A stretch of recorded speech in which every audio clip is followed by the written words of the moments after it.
Hello, welcome back to Foos Entertainment. For the next event of Horror Fest 2020, which is the Blumhouse event. Now, I will tell you, I'm definitely not going to be doing the Insidious films as part of the Blumhouse event.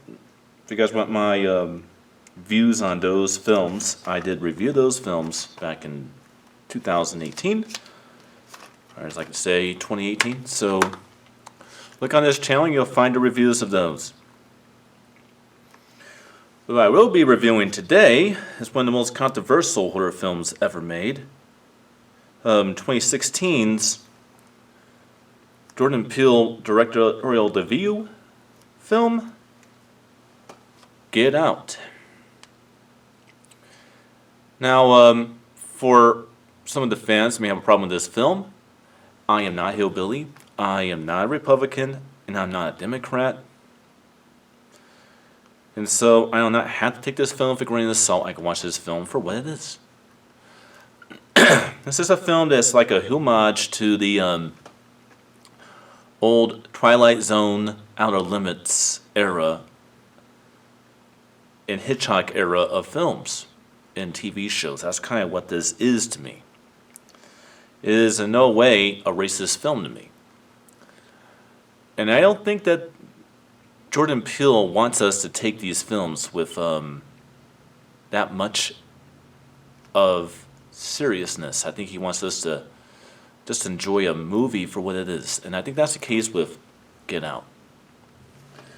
So that's my views on Get Out when it comes to my opinion of the film. When it comes down to the plot of this film is pretty simple, actually. It is very controversial, and it does offend white people, and it offends black people. It's kind of like half and half there. And that may have been Jordan Peele's point of view, but I don't think that was. I think he just wanted to make like an old school classic horror movie, which is something we don't really see much anymore. And that's what I get out of this. So the plot of the film is basically an interracial relationship, a black man and a white woman, probably college student age, not too old, somewhere in her 20s, early 20s, I say, maybe mid. She is taking her new boyfriend, who is black, to meet her parents. When he meets her parents in this mansion out in the wilderness, middle of nowhere, there's a gathering of nearby folks that they are friends with and family members, and he sees a lot of black people that are acting very mysterious and be treated almost like they are maids and servants. But they seem a little weird, a little bit out of there, a little bit out of it. And he can't quite place himself over it. He also has a problem with smoking, and so it happens that his girlfriend's mom happens to be a hepatologist. That's the professional terminology for a doctor that hypnotizes people for a living in the profession of psychology, obviously. And he gets hypnotized. This is last of time, doesn't remember things. Then he discovers slowly something really weird is going on. To find out that this young woman gets in relationships with black young men and brings them to her parents, and then the black men get hypnotized and pretty much robotomized to where they are pretty much locked inside their shell of a body and non-existent, and like in permanent limbo through hypnosis. And while this is going on, their brain is removed surgically, and then the brain of an old white man or woman depending on if it's a man or a woman, because she actually is attracts just young black people, period.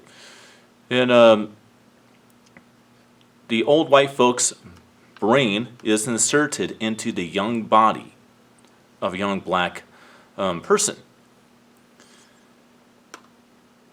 Now, who they originally are still there somehow, but like I said, in permanent limbo.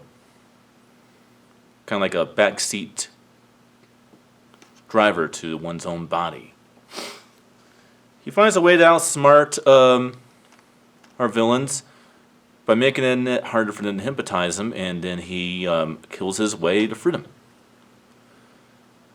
But yeah, the film's very, very shocking. It has a very big amount of shock value.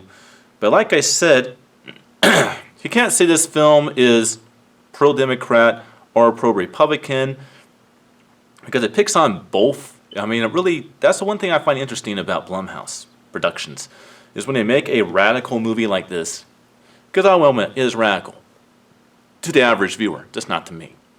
Because keep in mind, I hate Democrats and I hate Republicans. I hate them both. I think they're all crap. Okay, I fucking hate politics, period. The left or the right is as stupid as the other, as dumb as the other, and the other side is up to any fucking good, which is why I don't support either of them. I only vote to keep the really, really bad guys out of office while trying to put people in office that I think we can withstand for 4 years or 2 years. That's what I do. But do I represent what they represent? No. I just try to keep the people of the United States of America safe by keeping the bad guys out. All right. So let's go on to just the quality of the film. This film has a very neutrally balanced looking picture, to where it has transparency of cool and warm temperatures that get neutralized. It's a very digital looking movie. Now what's interesting about Blumhouse is Blumhouse is a very low budget company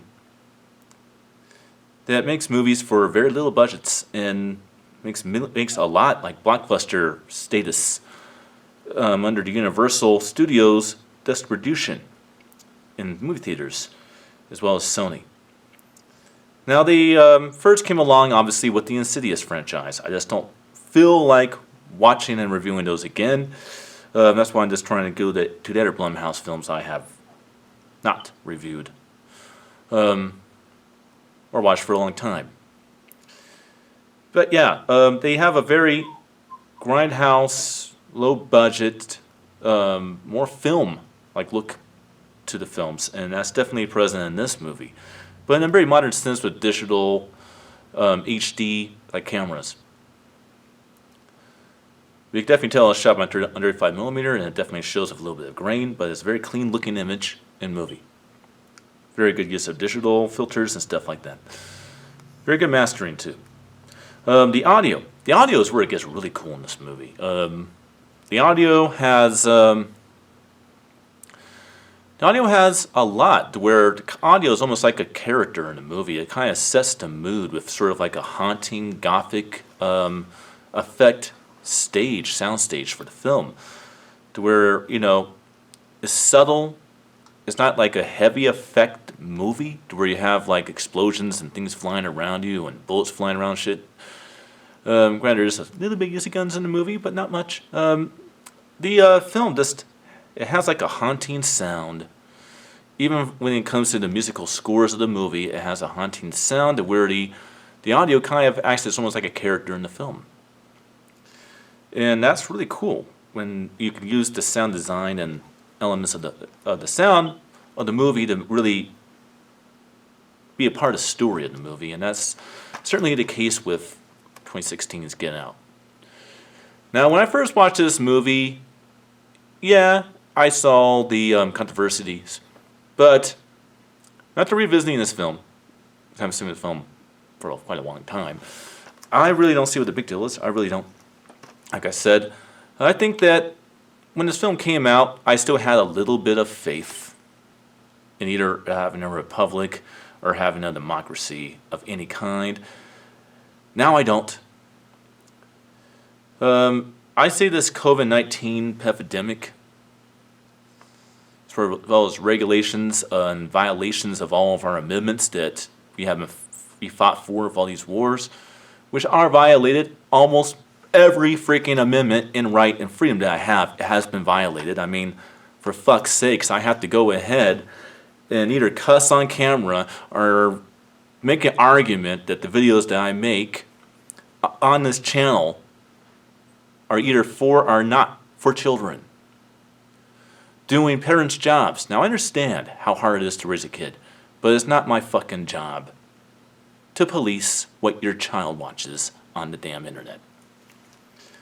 It makes my job a lot more difficult. It makes everybody's job here on YouTube more difficult, and that's why we're all mean, we're all upset, we're all getting annoyed. And that's a violation of two freedoms in particular. Freedom of press and freedom of speech. Crap, my freedom of expression is attacked when I go out into the world and people judge me from the way I look. Granted, I understand how people are taking advantage of shit with, the First Amendment and stuff like that. But you know what?